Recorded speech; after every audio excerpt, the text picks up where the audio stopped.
Hello guys, welcome to your channel biology bomb. और हम शुरू करने जा रहे हैं new chapter that is neural control and coordination. जो आप में से ही कई लोगों ने पूछा है कि सर हमको एक्शन पोटेंशियल समझ में नहीं आता, नर्व कंडक्शन किस तरीके से हो रहा है, अलोंग द सिनेप्स वहां पे प्रॉब्लम जा रहे हैं, राइट।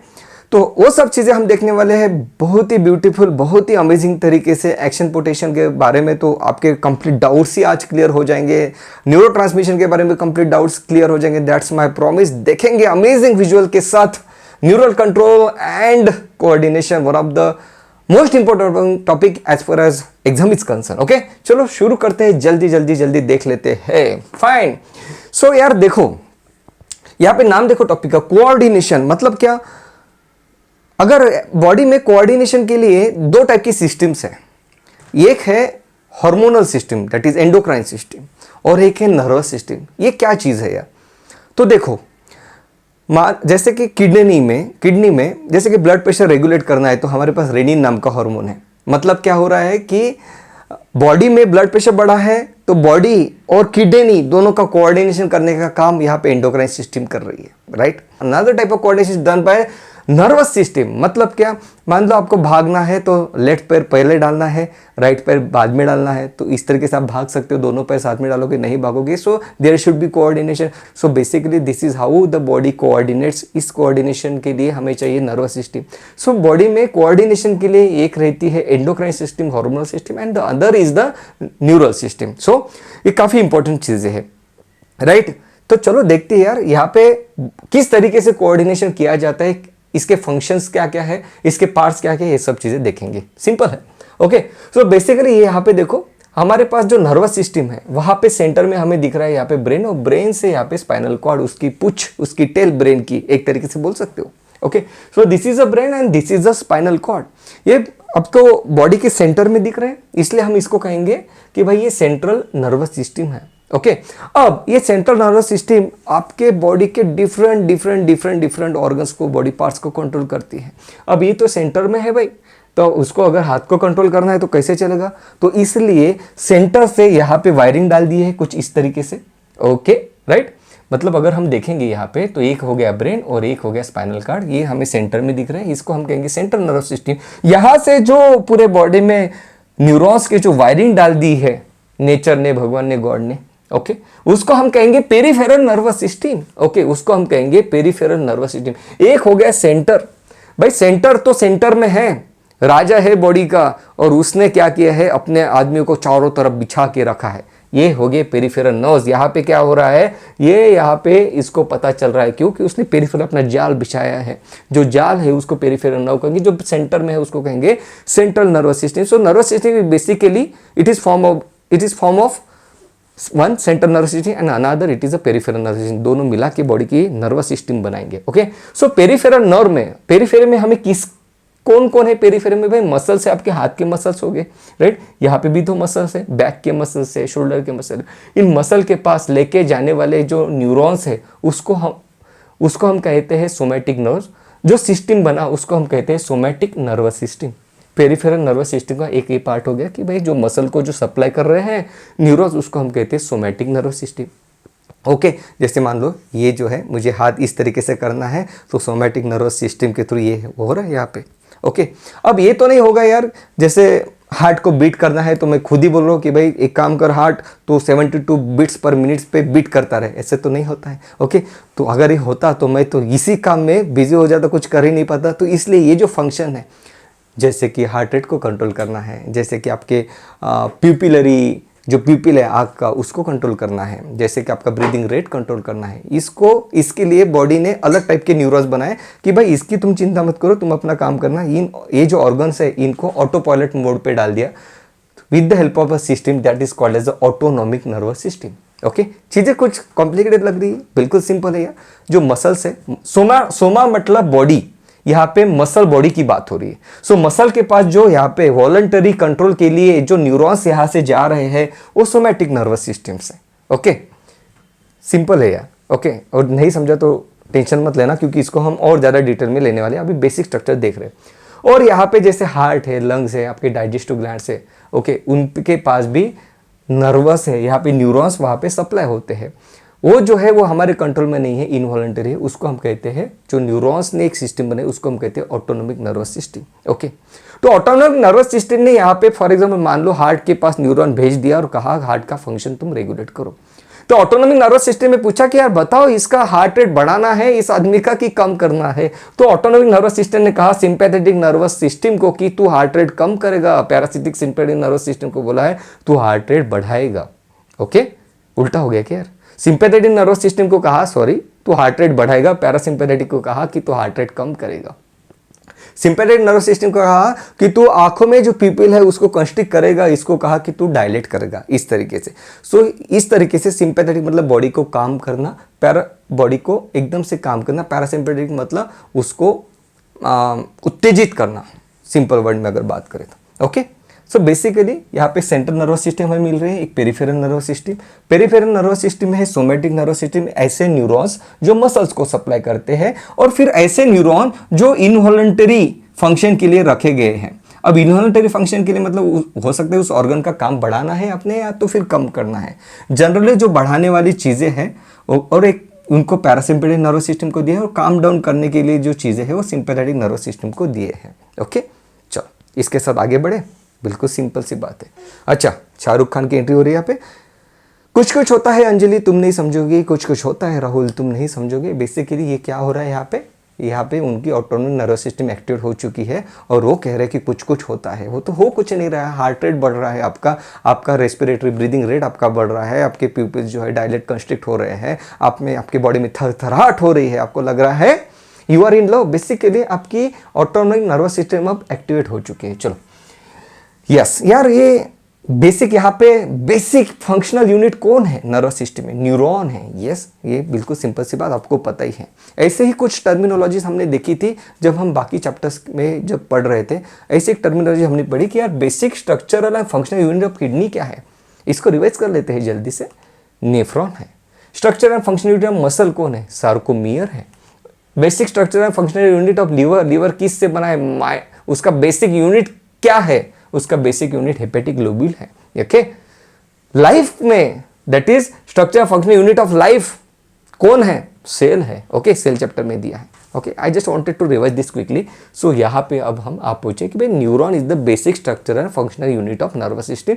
तो न्यूरॉन्स क्या है ये हमें समझना पड़ेगा, क्योंकि उसी का रिप्लिकेशन आप करोगे तो आपको नर्वस सिस्टम मिल जाएगी। तो basic structure and functional unit neuron को देख लेते हैं। बिल्कुल सिंपल सी चीज़ है। यहाँ पे हमें बॉडी दिख रही है, यहाँ से कुछ इस साइड में निकल रहा है, और ये जो सेंटर में बॉडी है वहाँ से कुछ फिंगर लाइक पोजीशन दिखाई दे रहे हैं। क्या है यार? ये रही बीच में सेल बॉडी, ये रहा उसका nucleus. Cell body with the nucleus is called as pericardium. All India 2007 में एमसीक्यू पूछा था कि पेरिकार्डियम क्या है? It is the cell body of a neuron with the nucleus. Okay fine. और यहाँ पे हमें यहाँ पे दिख रहा है कि ये डेंड्राइट है, the finger like projections arising from the cell body, it is called as a dendrite. और यहाँ पे है, ये जो कंप्लीट स्ट्रक्चर हमें यहाँ पे दिख रहा है, यहाँ पे हमें एक्सॉन दिख रहा है। बेसिकली हमने क्या कहा, सेल बॉडी है, सेल बॉडी के पास डेंड्राइट्स है और एक्सॉन्स है। ओके, और यहाँ पे हमें क्या दिख रहा है कि ये एक्सॉन का टर्मिनल है, यहाँ पे एक नॉब लाइक स्ट्रक्चर भी हमें दिखाई दे रहा है। बिल्कुल सही बात है, इसके बारे में डिटेल में देखेंगे। तो एक्सॉन का जो टर्मिनल है यहाँ पे नॉब लाइक स्ट्रक्चर हमें दिखाई दे रहा है, जिसको द नॉब ऑफ एक्सॉन या तो भी सिनेप्टिक नॉब भी कहते हैं, राइट। यहाँ पे जो एक्सॉन है वो किस से कवर है? ये कवर है with the help of myelin sheath. Myelin sheath क्या है यार? लिपिड और प्रोटीन से बना हुआ एक स्ट्रक्चर है। ओके, किसने बनाया?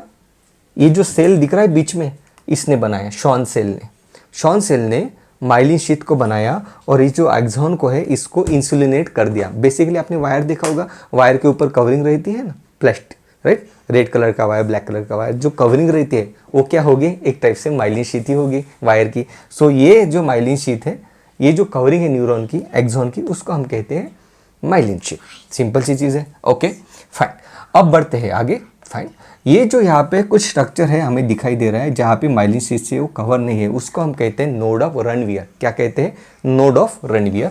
फाइन, यस, ये देखो इस तरीके से यहाँ पे इम्पल्स ट्रैवल होता है। ये इम्पल्स क्या है ये भी देखेंगे, लेकिन एक चीज़ यहाँ पे आप नोट कर लो। ये देखो क्या हो रहा है यहाँ पे, इम्पल्स देखो क्या कर रहा है, नोड ऑफ रनवियर के बीच में जंप कर रहा है इस तरीके से, ऐसे ऐसे ऐसे। इसको कहते हैं saltatory conduction of a impulse.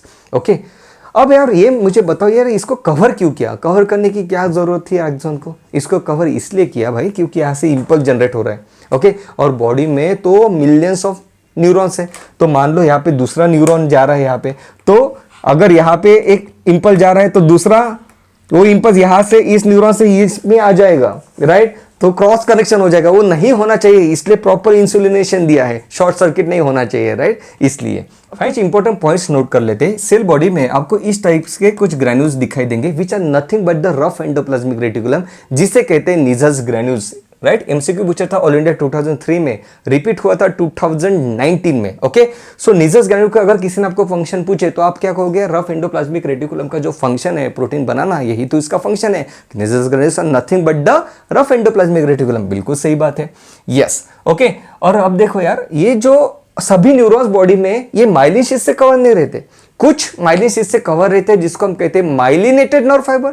जो न्यूरॉन्स माइलिन शीथ से कवर नहीं है उसको कहेंगे हम नॉन माइलिनेटेड नर्व फाइबर, बिल्कुल सही बात है, राइट? जो माइलिनेटेड नर्व फाइबर है ये आपको मिलेंगे स्पाइनल और सेंट्रल, स्पाइनल और क्रैनियल नर्व जो है वहां पे आपको दिखेगा कि ये जो नर्व्स है माइलिन से कवर्ड है, जबकि ऑटोनॉमिक नर्वस सिस्टम के जो नर्व्स है ये नॉन माइलिनेटेड है, ओके। इंपॉर्टेंट पॉइंट है, एनसीईआरटी में दिया है। अब मुझे बताओ यार कि इंपल्स कंडक्शन ये माइलिनेटेड में फास्टर रहेगा या तो फिर नॉन माइलिनेटेड में फास्टर रहेगा? सिंपल सी बात है, अभी हमने देखा था यहाँ पे कि इंपल्स जो है यहाँ पे इस तरीके से जंप कर रहा था, राइट? अभी तो हमने देखा था, भूल गए क्या? एक मिनट पीछे जा भाई, कहाँ गया? ध्यान से देखो यार, ये देखो इंपल्स जंप कर रहा है, राइट? नोड ऑफ रनवेयर में जंप कर रहा है, उसको कहते हैं सॉल्टेटरी कंडक्शन, राइट? सो माइलिनेटेड नर्व फाइबर में इंपल्स फास्ट कंडक्ट होता है, जबकि अनमाइलिनेटेड, नॉन माइलिनेटेड में धीरे धीरे कंडक्ट होगा, क्योंकि यहाँ पे इंपल्स इस तरीके से कंडक्ट होगा, जबकि माइलिनेटेड में जंप करते हुए जाएगा, ओके। माइलिनेटेड नर्व फाइबर आपको मिलते हैं क्रैनियल और स्पाइनल नर्व में, और जबकि नॉन माइलिनेटेड जो है ये आपको ऑटोनॉमिक नर्वस सिस्टम में मिलते हैं, okay fine. Very very important point, nerve cells do not divide because they don't have the centrosome.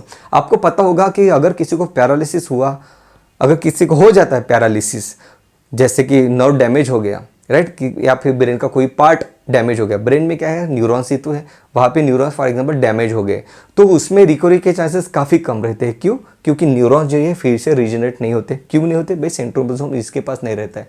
मान लो आपका कोई बोन फ्रैक्चर हो गया, फिर से जुड़ जाएगा, न्यूरॉन नहीं जुड़ेगा, क्यों? फिर से रीजनरेट ही नहीं हो पाता है, ये सेंट्रोसोम इसके पास है नहीं। इलॉन मस्क ने कहा है कि मैं ऐसी तकनीक बनाऊंगा, ऐसे चिप बनाऊंगा कि वो ये जो इंजर्ड या तो फ्रैक्चर्ड न्यूरॉन है उसमें से भी इंपल्स ट्रांसमिट कर पाएगा। देखते हैं क्या होता है। न्यूरालिंक नाम की कंपनी भी है इलॉन मस्क की, ओके। तो यार ये चीज़ हो गई अपनी, चलो बढ़ते हैं आगे। अब न्यूरॉन्स जो है यार, ये न्यूरॉन्स के टाइप्स है, राइट? एक टाइप जो है न्यूरॉन का उसको कहते हैं हम बाइपोलर न्यूरॉन। मतलब क्या? इसके पास एक एक्सॉन और एक डेंड्राइट है, एक एक्सॉन एक डेंड्राइट, इसको कहते हैं हम बाइपोलर न्यूरॉन। मतलब एक ये पोल हो गया, एक ये पोल हो गया। रेटाइना में, आंख के रेटाइना में ये इस टाइप के न्यूरॉन सबको दिखाई देते हैं। एक तो हो गया ये, और दूसरा तो हो गया कि यहाँ पे एक एक्सॉन और मल्टीपोलर डेंड्राइट, एक एक्सॉन है और मल्टीपोलर यहाँ पे डेंड्राइट आपको दिखाई दे रहे हैं। इसको हम कहते हैं मल्टीपोलर न्यूरॉन। ये मिलते हैं आपको सेरेब्रल कॉर्टेक्स में। Very very important point, okay. और जो यूनिपोलर न्यूरॉन है, राइट, जिसके पास डेंड्राइट है ही नहीं, सिर्फ एक्सॉन है, ये आपको एम्ब्रियोनिक स्टेज में मिलते हैं। आपको लग रहा होगा यार ऐसा क्यों सेरेब्रल कॉर्टेक्स में भाई मल्टीपोलर न्यूरॉन क्यों ऐसा, इसके पास क्या खास है भाई, इसके पास मल्टीपोलर न्यूरॉन क्यों दे दिया? तो देखो यार, अब ऐसा तो है नहीं कि मान लो यहाँ पे आपको एक पिन मैंने चुबा दी, तो यहाँ से इंपल्स ट्रैवल होते होते होते होते पूरा ब्रेन तक जा रहा है, ओके। तो ऐसे तो है नहीं कि एक ही न्यूरॉन है जो यहाँ से निकला और पूरे ब्रेन तक एक ही पाइपलाइन है, ऐसा नहीं है। तो न्यूरॉन का कनेक्शन है। ब्रेन काफी कॉम्प्लेक्स इंफॉर्मेशन को एनालाइज करता है, काफी कॉम्प्लेक्स डिसीजन लेता है, ओके। तो ये इसके लिए क्या चाहिए? इंपल्स कंडक्शन आपका फास्टर होना चाहिए, ओके। सो इसलिए जो न्यूरॉन्स टू न्यूरॉन्स जो कनेक्शन है या फिर फास्टर होना चाहिए, इसलिए इसके पास ज्यादा डेंड्राइट दे दिए, ओके। न्यूरॉन जो है, एक न्यूरॉन दूसरे न्यूरॉन के साथ एक्सॉन डेंड्राइट का कनेक्शन बनता है, तब जाके एक न्यूरॉन से दूसरे न्यूरॉन में इंपल्स ट्रांसमिट होता है, वो भी देखेंगे, ओके। सो इसलिए यहाँ पे मल्टीपल डेंड्राइट्स दिए हैं सेरेब्रल कॉर्टेक्स में, मल्टीपोलर न्यूरॉन दिए हैं ताकि ये एक दूसरे के साथ अच्छे से कनेक्शन बना सके।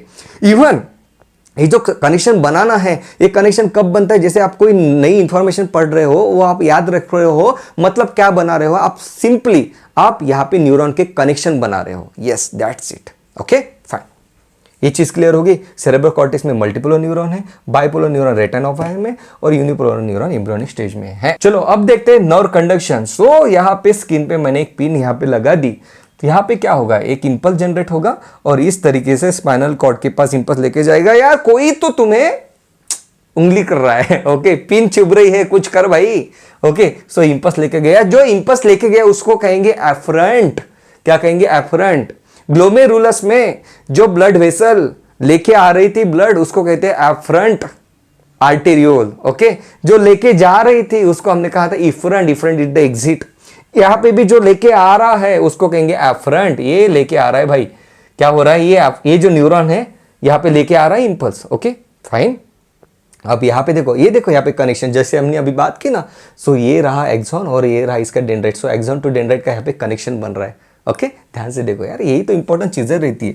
यहाँ पे अपने एक चीज और नोटिस की कि जो इंपल्स जो ट्रैवल होता है ये डेंड्राइट टू एक्सॉन होता है, राइट? यहां से इंपल्स इस तरह से नहीं जा सकता। Okay, so dendrite to axon ही जाएगा, sorry axon to dendrite to axon जाएगा। इस तरीके से इंपल्स ट्रैवल करेगा, उल्टा नहीं जाएगा। इस तरीके से नहीं जाता है। क्यों नहीं जाता है वो भी देखेंगे। ओके, इंपॉर्टेंट पॉइंट है। इसी तरीके से इंपल्स हमेशा ट्रैवल करता है, डेंड्राइट से निकलेगा तो एक्सॉन की तरफ जाएगा। इधर से ऐसे नहीं जा सकता, उल्टा नहीं जा सकता impulse. Okay, one direction unidirectional conduction रहता है न्यूरॉन में। ओके, सो यहाँ पे यार देखो, यहाँ पे उसने देख लिया स्पाइनल कॉर्ड ने ऐसी ऐसी चीज हो रही है यार, इसको निकालना है। तो यहाँ पे देखो, ये अब ये इंपल्स यहाँ पे भेज रहा है कि यार मसल को कॉन्टैक्ट करो, यार इंजुरी हो जाएगी। तो ये रहा इफरेंट नर्व। तो अब देखते हैं यार इंपल्स इंपल्स इंपल्स क्या चीज है यार? इंपल्स मतलब एक्चुअल में है क्या? ओके, वो देखते हैं। सिंपल चीज है, बड़े आगे चलो। सो ये है अपना न्यूरॉन। ओके, ये न्यूरॉन है। एक्सॉन मान लो, एक्सॉन मान लो, वो ज़्यादा अच्छा रहेगा आपके लिए। मतलब अभी हमने बात की एक सेल बॉडी है, सेल बॉडी से एक्सॉन निकला, ये एक्सॉन है इतना बड़ा, ये एक्सॉन है कंप्लीटली। ये उसकी एक लेयर है और ये मतलब ये इस तरीके से रहेगा ना एक्सॉन इतना बड़ा। तो हमने ये ऊपर का दिखा दिया और एक नीचे का दिखा दिया, राइट? जो यहाँ पे चीज़ होगी वही सेम यहाँ पे भी होगी। चीज़ सही है, कोई प्रॉब्लम तो नहीं है ना यहाँ पे? ये देखो, ये बॉडी है, इस तरीके से एक्सॉन रहता है, इस तरीके से डेंड्राइट्स रहते हैं, अभी हमने देखा। तो ये एक्सॉन जो है यहाँ पे हमने उसको बड़ा कर दिया। ओके, चलो बढ़ते हैं आगे। और बड़ा ही ब्यूटीफुल कंसेप्ट है यार, कभी नहीं भूलोगे, ध्यान से देखना बस। ओके, सो अब देखो, अब होता क्या है नॉर्मल स्टेज में? नॉर्मल स्टेज में ये है यहाँ पे, मैं जैसे बोलो सिर्फ वैसे करना। ओके, ज्यादा का मत सोचना, जैसे मैं करो मेरे साथ चलो, कंसेप्ट क्लियर हो जाएगा, क्रिस्टल क्लियर। कोई भी एग्जामिनर आए आपको आपके कंसेप्ट नहीं हिला पाएगा।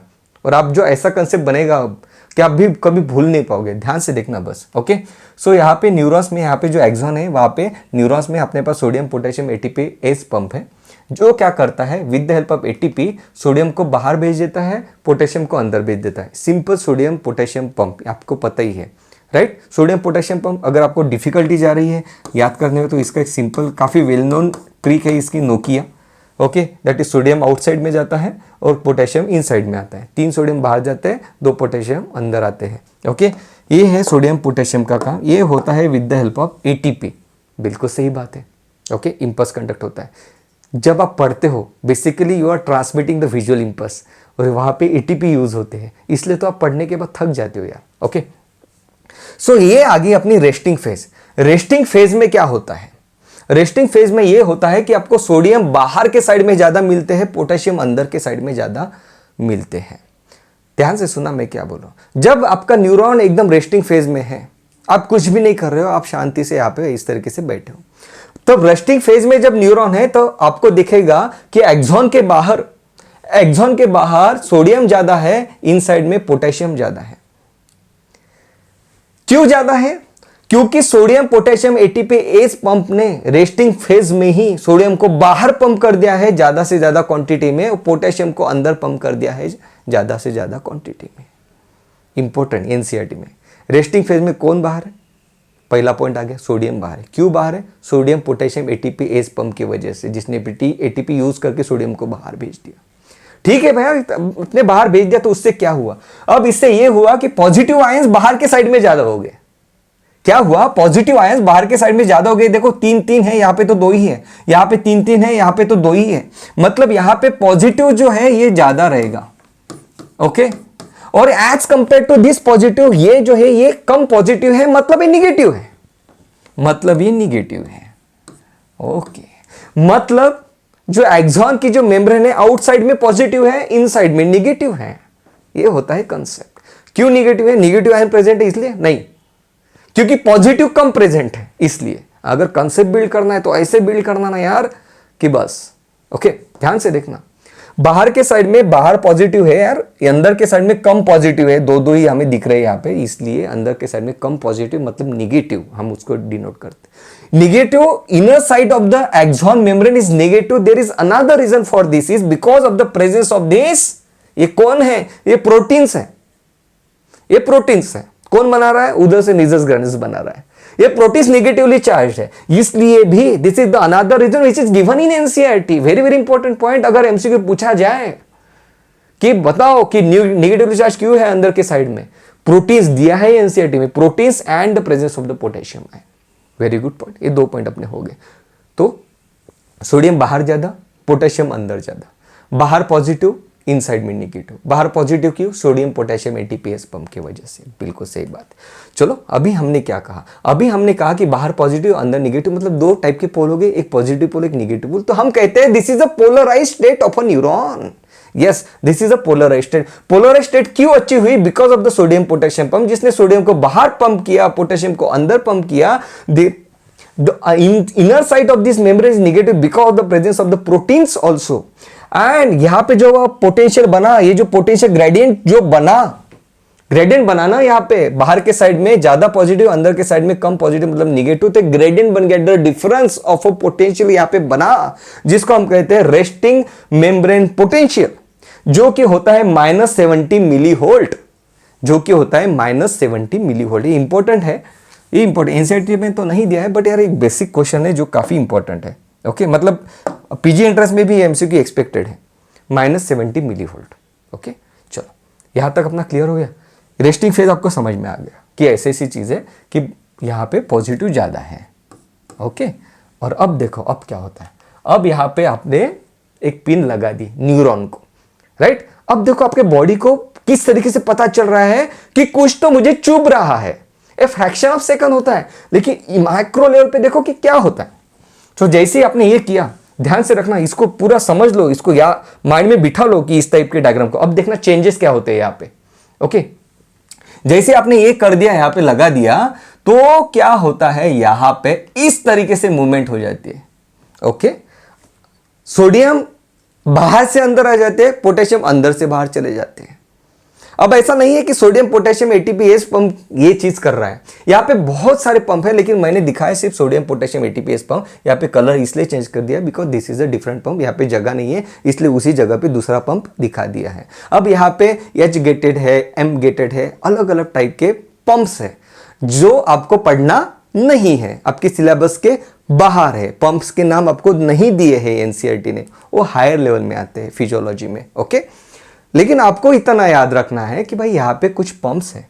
जैसे ही आप यहाँ पे कुछ उंगली करते हो, मतलब जैसे ही यहाँ पे स्टिमुलस आ जाता है, तो यहाँ पे क्या होता है, सोडियम की मूवमेंट इनर साइड में होने लगती है। अब ऐसा नहीं कि सिर्फ 3 ही आएंगे, मल्टीपल सोडियम की यहाँ पे एंट्री होना शुरू हो जाएगी और पोटेशियम बाहर जाना शुरू हो जाएंगे। कुछ एक्टिवली ट्रांसपोर्ट होंगे, कुछ पैसिवली ट्रांसपोर्ट होंगे, कुछ लीकी चैनल्स रहते, ये सब चीज़ें उसमें प्लीज़ डिटेल में मत जाना, नहीं आता है एमसीक्यू। कहाँ पे आते हैं एमसीक्यू वो भी मैं आपको बता दूंगा।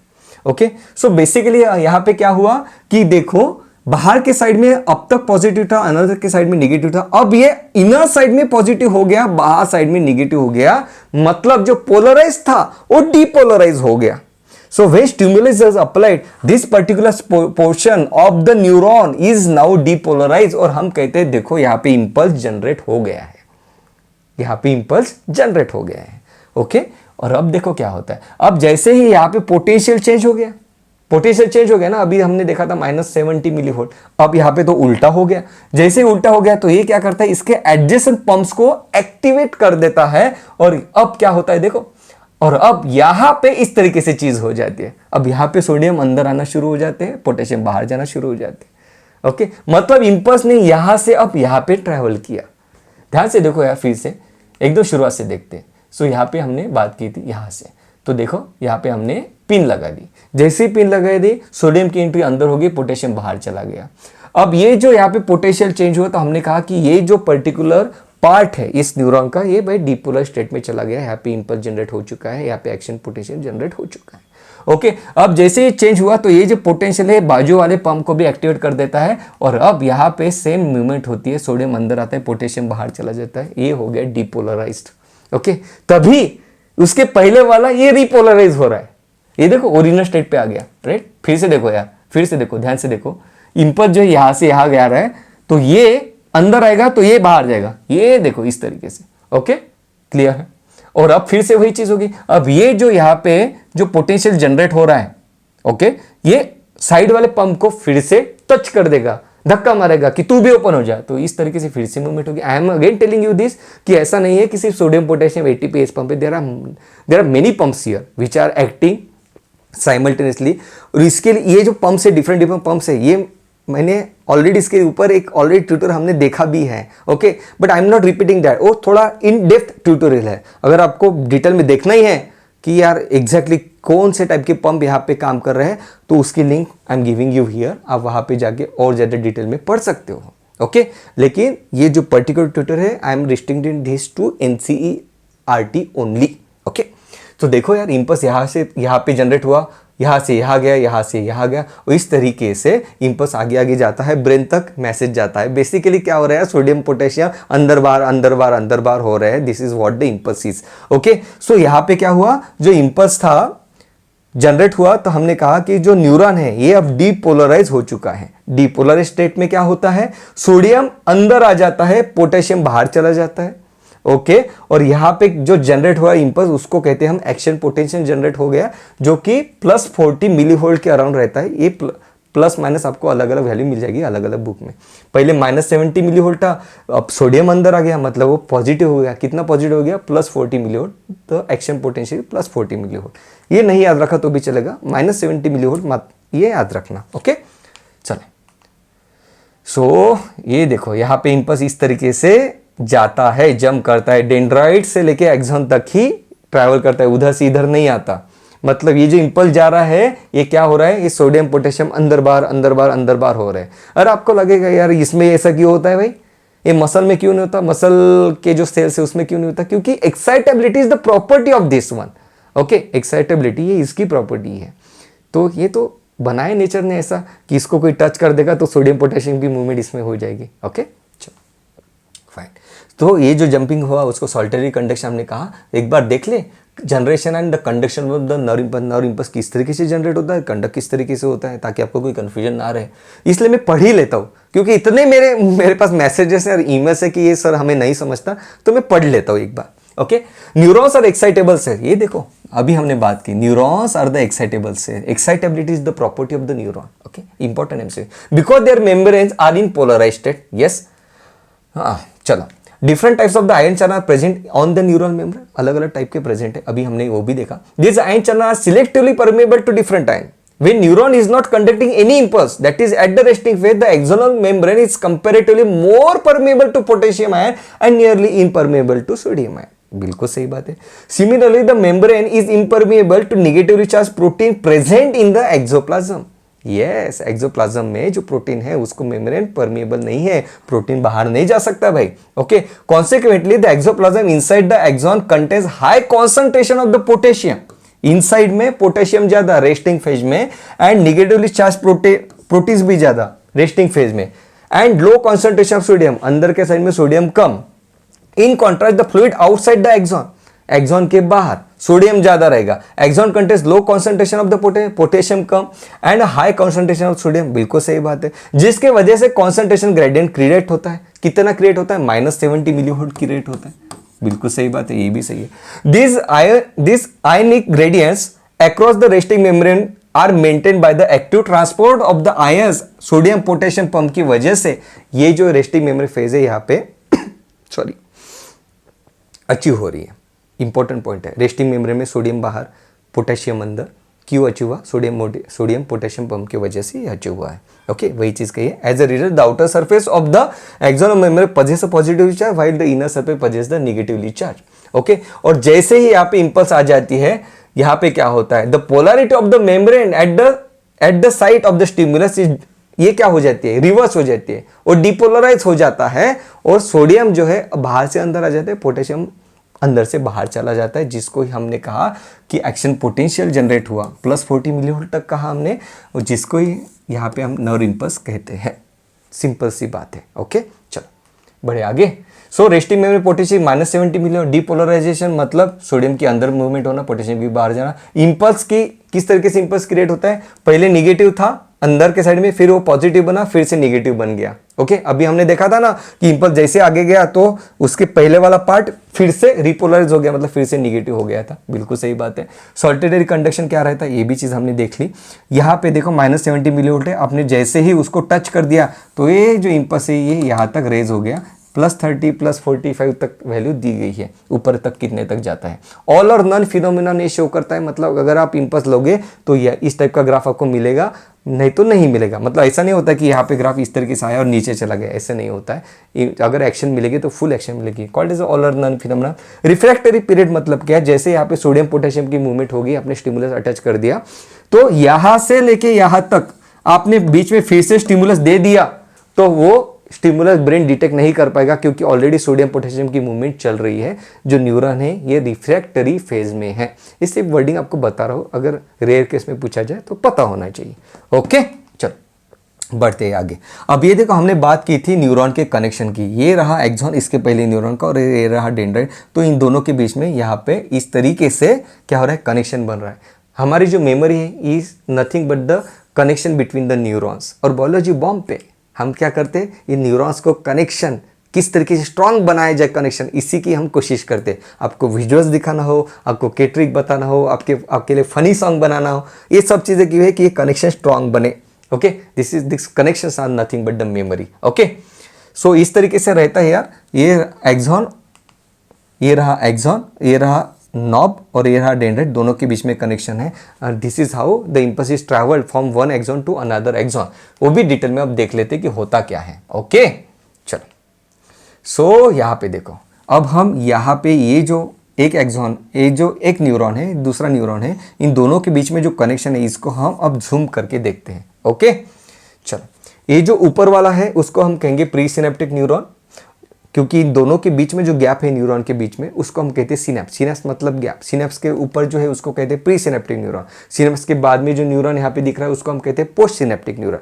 हम क्या पढ़ रहे हैं कि एक न्यूरॉन से दूसरे न्यूरॉन में किस तरीके से इंपल्स ट्रैवल करता है, एक न्यूरॉन से दूसरे न्यूरॉन में। अभी हमने क्या देखा कि न्यूरॉन में किस तरीके से ट्रैवल करता है। अब बात करें कि एक न्यूरॉन से दूसरे न्यूरॉन में किस तरीके से जाता है। ओके, चलो।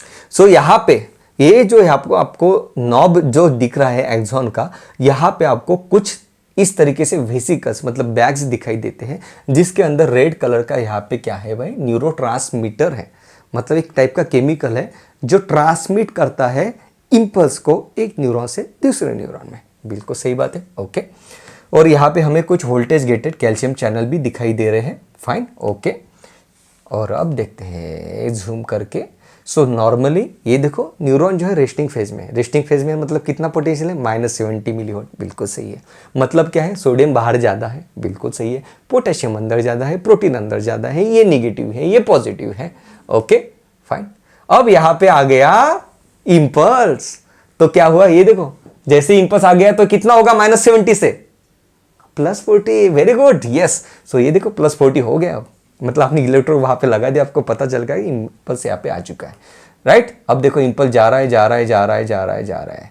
अब हम देखेंगे यार यहाँ से इंपल्स यहाँ पे जंप कैसे कर सकता है, इसके बीच में तो गैप है। अब देखते हैं ये क्या शक्ल लड़ाता है। ओके, चलो ये देखो आ गया इंपल्स, यहाँ पे आ गया +40 मिलीवोल्ट हो गया। मतलब इंपल्स आ गया, मतलब सोडियम पोटेशियम मूव करते करते करते यहाँ पे आ पहुंचे हैं। मतलब मान लो सोडियम अंदर आ चुका है, यहाँ पे इंपल्स आ गया मतलब सोडियम अंदर आ गया। ओके, जैसे आ गया तो ये कैल्शियम गेटेड चैनल्स ओपन हो जाते हैं। ओके, ये सेंस करते हैं कि यहाँ पे पोटेंशियल चेंज हो चुका है, तो कैल्शियम गेटेड चैनल्स ओपन हो जाते हैं। कैल्शियम बाहर ज्यादा है तो बाहर से अंदर high to low concentration enter कर जाता है कैल्शियम। तो कैल्शियम अंदर आया और यहां पे वेसिकल को अंदर आने के बाद मेम्ब्रेन तक पुश कर देता है। ओके, यहां पे देखो ये मेम्ब्रेन होगी तो मेम्ब्रेन तक पुश कर दिया। उसके बाद ये जो वेसिकल है, ये जो बैग है, ये ओपन हो जाते हैं, ब्रेक हो जाती है और जो न्यूरोट्रांसमीटर है ये रिलीज हो जाता है। न्यूरोट्रांसमीटर रिलीज होने के बाद वो रिसेप्टर पे जाके बाइंड कर जाता है, जो कि यहां पे प्रेजेंट है सोडियम चैनल्स के पास। Okay fine. और यहां पे फिर न्यूरोट्रांसमीटर यहां पे सोडियम चैनल्स को लाइगैंड गेटेड सोडियम चैनल को, लाइगैंड गेटेड मतलब एक ऐसा चैनल जहां पे लाइगैंड, ये जो लाइगैंड हो गया इसको हमने लाइगैंड कहेंगे।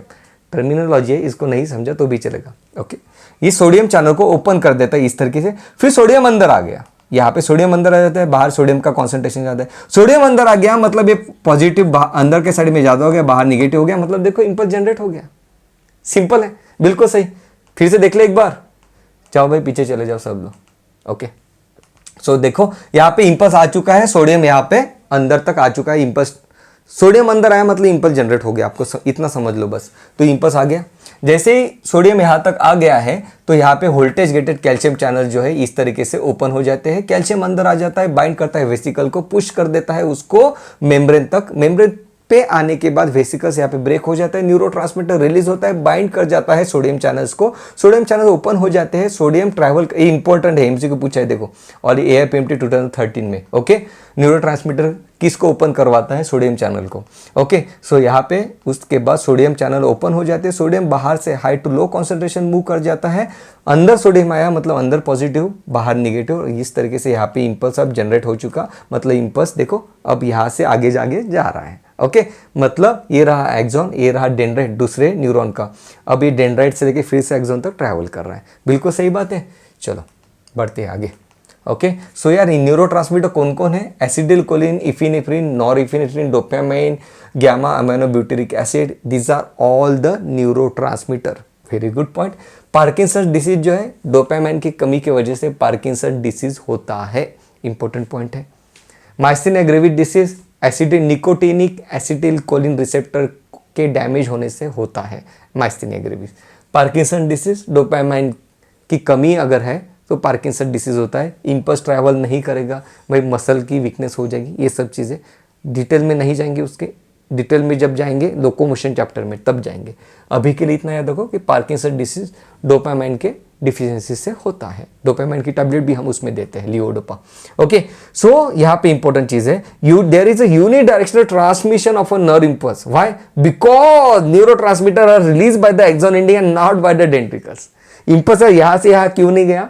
क्योंकि जो वेसिकल्स है, जो न्यूरोट्रांसमीटर है, ये एक्सॉन के पास है, इसलिए इंपल्स जो है ये इसी डायरेक्शन में फ्लो करेगा। ओके, इस तरह की यहां से यहां उल्टा नहीं जा सकता, क्योंकि इसके पास न्यूरोट्रांसमीटर है ही नहीं, इसके पास न्यूरोट्रांसमीटर है। Very good point. ओके, चलो बढ़ते हैं आगे। यस, सदी के महानायक अमिताभ बच्चन, इनको माइस्थेनिया ग्रेविस है। Okay, nicotinic acetyl choline receptor क्यों चाहिए? क्यों? अभी हमने देखा न्यूरो ट्रांसमिशन के लिए चाहिए, तो इनको वो तकलीफ है। He is suffering from the myasthenia gravis, इसके पहले भी मैंने बताया था। ही इज अ लेजेंड यार, तो हमने this is kind of inspiration for all of us. एक एक्टिंग एक बात है, लेकिन जो सक्सेस हासिल किया इस पर्सन ने, inspite of having this disease, that is really commendable. Okay, so ये चीज़ है यार, माइस्थेनिया ग्रेविस है nicotinic acetyl choline receptor damage होने की वजह से। ओके, चलो, so transmission of the nerve impulse देख लेते हैं, एक बार पढ़ लेते हैं ताकि पूरा कंफ्यूजन ही खत्म हो जाएगा।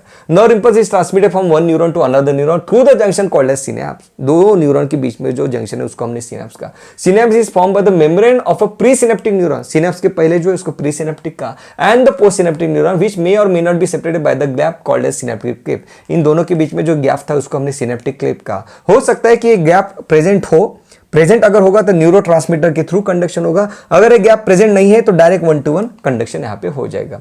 There are two types of the synapses, namely the electrical synapse and the chemical synapse. Electrical synapse, the membrane of the pre and post synaptic membranes, pre and post synaptic neurons are in very close proximity. Electric current can flow directly. अगर दोनों close proximity है तो electric current direct impulse direct transmit कर जाएगा। अगर यहाँ पे gap है, सिनेप्टिक अगर क्लेफ्ट है, तो the impulse will be conducted through with the help of neurotransmitter.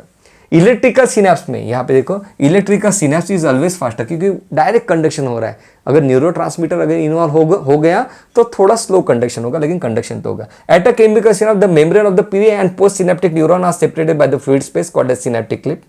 Okay, बिल्कुल सही बात है। अब यहाँ पे देखो, chemicals called neurotransmitter are involve in the transmitter of the impulse. Neurotransmitter involve होता है। द एक्सॉन टर्मिनल्स, एक्सॉन के टर्मिनल पे क्या होता है, vesicles filled with the neurotransmitter. अभी हमने देखा ब्लू कलर का था, उसके अंदर रेड कलर का न्यूरोट्रांसमीटर था। When an impulse arrives at the axon terminal, impulse आया, it stimulates the movement of the synaptic vesicle towards the membrane where they fuse with the plasma membrane. अभी हमने देखा कि वेसिकल्स को push किया calcium ने, तो वेसिकल फ्यूज हो गया प्लाज्मा मेम्ब्रेन के साथ एंड रिलीज द न्यूरोट्रांसमीटर। कहां पे रिलीज हुआ, सिनेप्टिक क्लेप में रिलीज हुआ। एक एक वर्ड मैंने बताया आपको। Okay, the release neurotransmitter bind to the specific receptor. अभी मैंने कहा स्पेसिफिक रिसेप्टर के साथ बाइंड करता है। अमिताभ बच्चन के इसमें निकोटिनिक एसिडिकोलिक रिसेप्टर है ही नहीं, वो भी बता दिया। Okay, bind to the specific receptor present on the postsynaptic membrane. This binding opens the ion channel. अभी हमने देखा कौन सा ion channel, sodium ion channel open करता है। This binding, that the binding of the neurotransmitter with the receptor opens the ion channel allowing the entry of ion. किस ion की, sodium ion की, which can generate a new potential. फिर potential generate हो गया ना, sodium बाहर से अंदर आ गया, मतलब इंपल्स जनरेट हो गया in the post synaptic neuron. The new potential develop may be either excitatory और इनहिबिटरी। हो सकता है कि वो एक्साइटेटरी हो, नहीं तो फिर इनहिबिटरी है। एक्साइटेटरी मतलब किसी को गुस्सा मारना है, एक्साइटेशन। इनहिबिशन मतलब नहीं यार कैंसिल कर दे तो उसको मारना ठीक बात नहीं है। तो एक्साइटेटरी भी हो सकता है, इंपल्स इनहिबिटरी भी हो सकता है। ओके गाइस, तो आपको समझा यार, अब तक हमने क्या क्या देखा। हमने देखा सेंट्रल नर्वस सिस्टम क्या होती है, पेरिफेरल नर्वस सिस्टम क्या होती है, हमने देखा न्यूरॉन किस तरीके से होता है, हमने देखा कि इंपल्स किस तरीके से जनरेट होता है, हमने देखा कि इंपल्स किस तरीके से कंडक्ट होता है, हमने देखा कि इंपल्स एक न्यूरॉन से दूसरे न्यूरॉन में through with the help of neurotransmitter किस तरीके से कंडक्ट होता है। ये भी चीज हमने देख ली। If you have any query मुझे कमेंट में जरूर पूछिए, I will be happy to answer. That was all about this session. If you think कि ट्यूटोरियल अच्छा था तो मुझे कमेंट में जरूर बताना। That was all about this session. Love you all, thank you so much guys.